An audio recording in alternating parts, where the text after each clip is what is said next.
Welcome to the 2017 Sailaway VOR, Volvo Ocean Race. Obviously, we don't have the sponsorship of Volvo, but we're doing the same thing. This leg is from Alicante, Spain, and to Lisbon, Portugal. It's around about 1,200 nautical miles, I think. Anyway, it's quite a long way. It will take probably 7 or 8 days to complete. I'm on Mast Hysteria with Pacific Seacow, DiscoInfidel, and Ben East. And we sort of have a league race, and we've got to know each other over the last couple of months. And yeah, we've teamed up for this. So all a good bunch of people to hang out with, and pretty competitive. And hopefully we've got the winning stuff. But as you can see here, we're around about 4 minutes out from the beginning of the race, and this video is basically just the inshore race. It's going to take about 35 minutes to complete. I didn't get all of the footage right till the end, unfortunately, but you'll get a fairly good idea of what happened in this race. Sorry, no sea sounds for you today, mainly because the crew was on Discord. We were manning positions during this race. Pacific was on helm. Ben, I believe, was on jib. DiscoInfidel was on main, and I was doing Outwall and Cunningham when needed, and taking these videos. So basically the third wheel not necessary. Anyway, most of this video will also be sped up to 2 times, and it's a little bit stuttery at the beginning, but we did have quite a large number of boats in the field. The largest fleet I have seen assembled, I think, for Sailaway races, and it was a fairly pretty start. Obviously in these big 50s though, they're not very maneuverable, and they're not really meant to have this large a fleet crossing a line, unless the line was 10 nautical miles in length. So you're going to see quite a lot of stupidity here.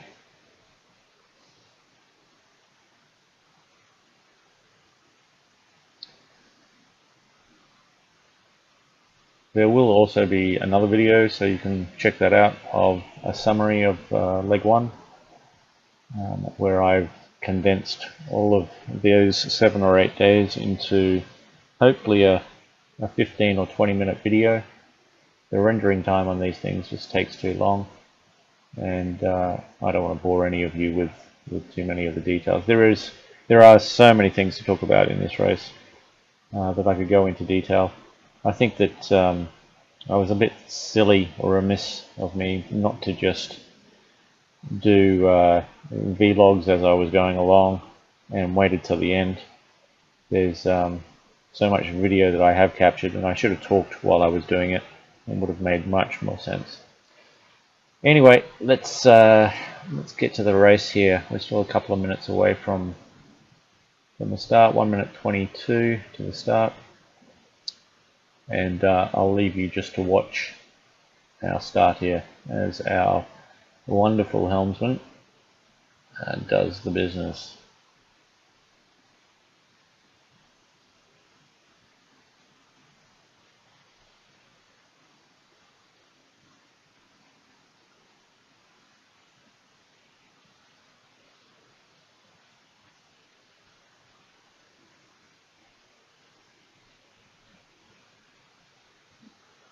You're just fiddling with the map. The inshore race is up and back and up and back again, and well, here we go. First one through the hull. Won't be the last either.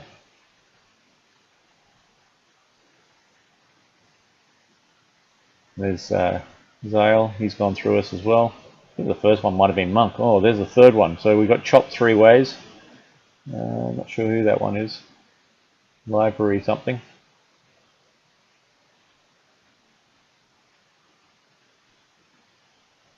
And in front of us, well, we just got the back of somebody there, and we go through. So I guess we just got the start there, although we would have been DSQ'd as well. We would have had to go around. But honestly, some of the things that I see through this camera are not what Pacific sees. And, you know, the helmsman who's controlling, or the boat whose it is, in this case it's Pacific, they're the ones that actually get the perspective that's different.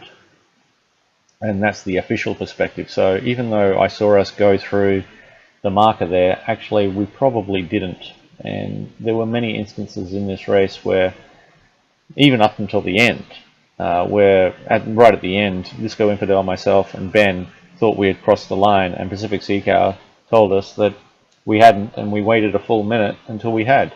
So there was huge syncing issues in terms of what we could see, which was kind of interesting. All right, so off we go, and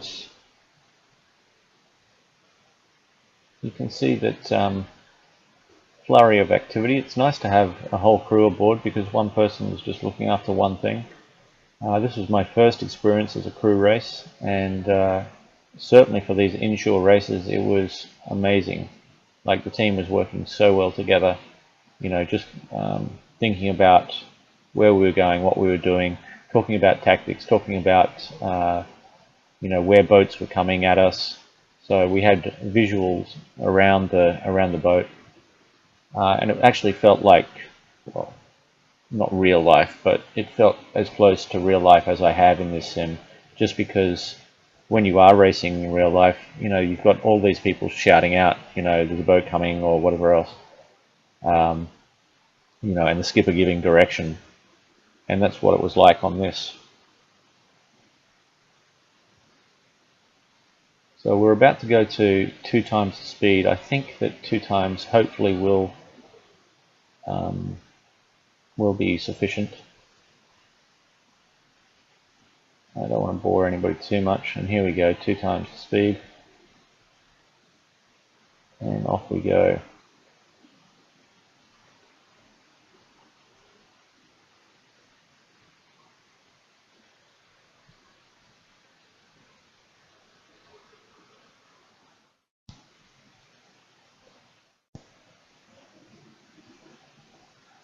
So actually I changed it up to 4 times the speed, and I hope it doesn't make anybody seasick. It brings the video length down to about 20-25 minutes, which is better. And just past the boat there. So these boats here all have right of way, but we're cutting through the middle of them. We're now back onto starboard tack as Pacific tries to get us as windward as we can be. A little bit of luffing there, but that's not always because the sheepman is doing a bad job. It's often just because of the sync issues.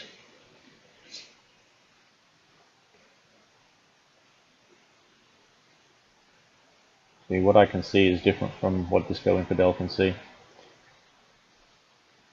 And as you can see, even down here, we're getting 2 messages, which is quite extraordinary. You can see how huge the fleet are and where we are. We're trying to keep fairly close to the wayline. And back onto a starboard tack again as we cross the path there. Have a number of ships. Oh, I'm not sure that was Monk or not.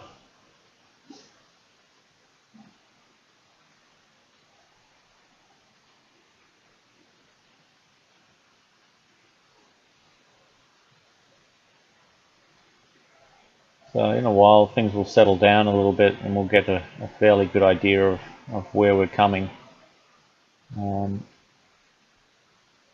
Usually the first mark will tell us the story a little bit better in this. There were some weird wind shifts, and Pacific does a good job just there to bring us back around. As we see two guys going through each other again, which really shouldn't happen once you got to this point of the race. Something that I would like these guys to work on a little bit. I don't like doing it myself. I know it's very, very hard, but you know, there's no real reason to go through somebody when you're like this. At the start line I can accept, but like this, it's not really what you should be doing.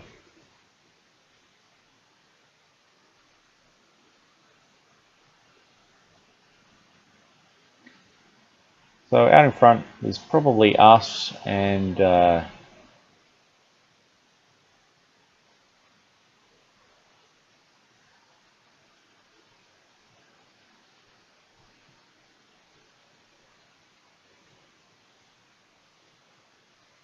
sorry, out in front there was a couple of guys, probably us and a guy called Giuseppe, who unfortunately beached the boat on the first night, and that was the last we saw of him. Zyle and I saw Monk, and actually, I mean, there was so many different boats in the mix, and unfortunately, I wasn't really doing a great job of picking out who was doing good here. So I apologize to anybody if I haven't said your name. Going around this first mark, you know, we were all just talking and not really paying too much attention to what the video was doing or who was leading. And it's 8 days ago now, so I've sort of forgotten a little bit, which is bad of me. So as we get the first one to go around, which was Giuseppe, yeah, he did a great job to get around, and we have to cut back up again here.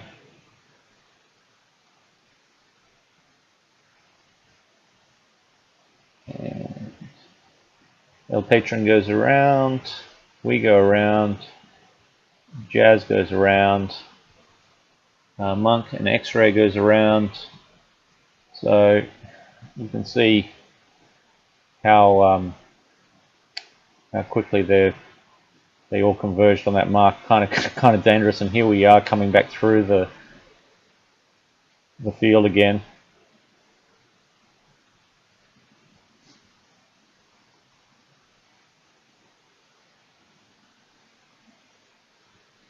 As we come back to the second mark now. So we'll be going back down to the second mark and then back up again to the third, and then back down to the fourth, and then out of Alicante to basically the Rock of Gibraltar. There are a couple of other marks on the way there, and in the actual VOR video I'll talk about those things later.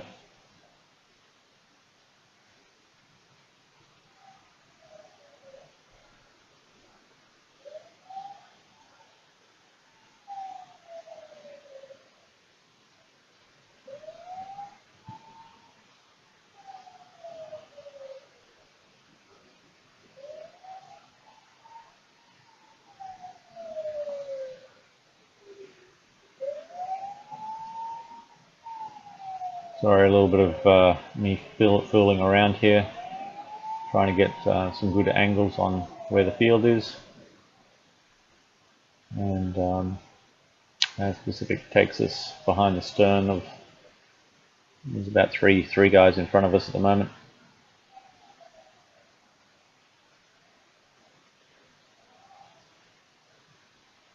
Funny thing is that out of our crew, none of us are really that happy with the 50, and most of us race a lot more in the Transat than the 50, and this feels like a big lumbering beast sometimes.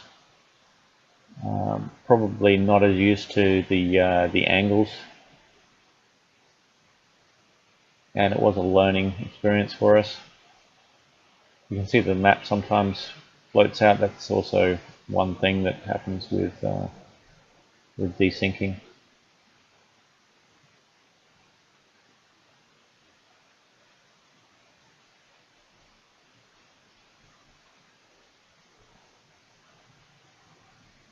So you can see me just go through a couple of the race leaders there.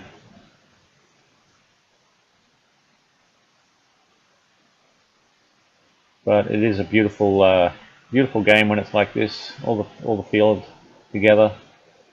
It is a pity sometimes that that when you're out in the open water, you can't see much beyond 0.5 of a nautical mile, because this is the fun bit of this game, especially in the racing.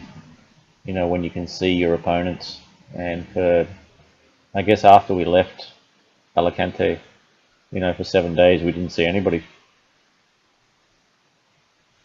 Well, not that much anyway.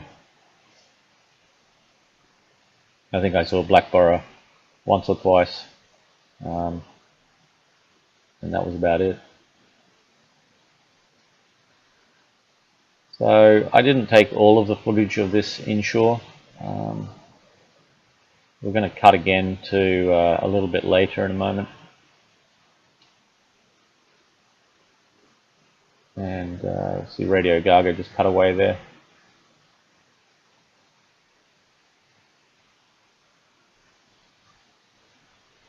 I know that some of the streamers like Monk and a couple of other guys, you know, have the whole of this from their perspective.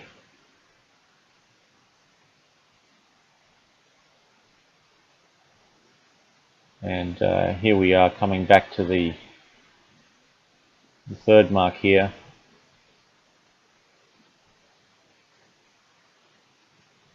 So the penultimate mark before we leave Alicante.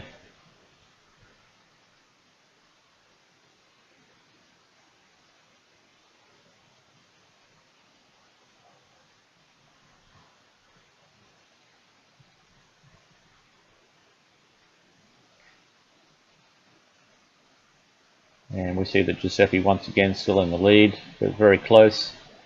Huon very, oh no, not Huon there. It's going way too quickly for me. But we are in the top three, which is very, very nice. El Patron is just behind us. Monk is just behind us as well, and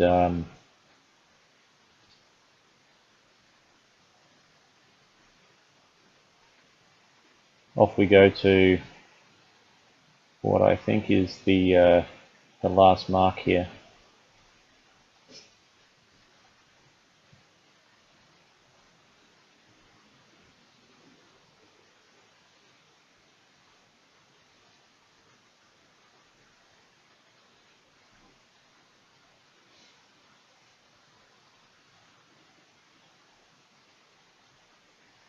Now this was not very necessary by this guy. Wasn't particularly happy that just came through the middle of us.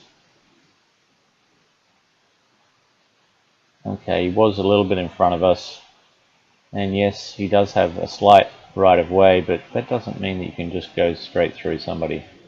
You know, if you are in front, you should be in front before you cross over. But can't complain too much, because these are big boats, hard to handle. And here we are at the mark.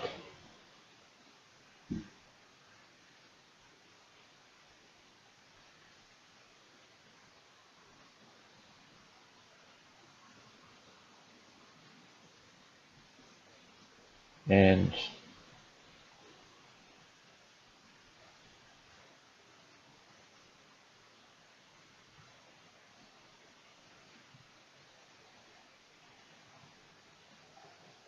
I guess heading out to the final mark before leaving. I don't capture the last mark when we go past, but after it was Ben had to go offline, DiscoInfidel had to go offline, so it was just Pacific and myself for the next hour or two before I had to retire to bed.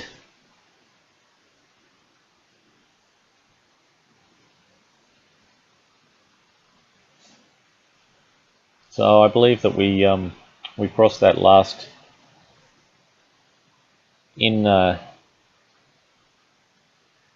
inshore third, would have been third or fourth. I'd have to check with the guys, but we did a very good job with the inshore, and it had set us up for a fairly good race. But there were problems to come, and they will be explained in the whole of the race summary, or the leg summary, which will probably be of about the same length as this intro.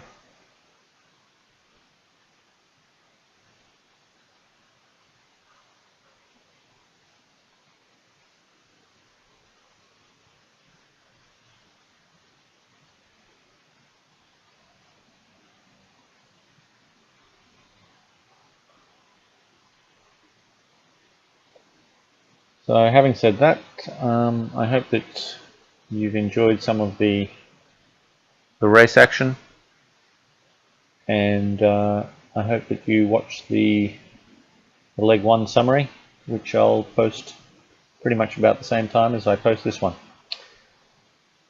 Anyway, thank you very much, and have a good evening.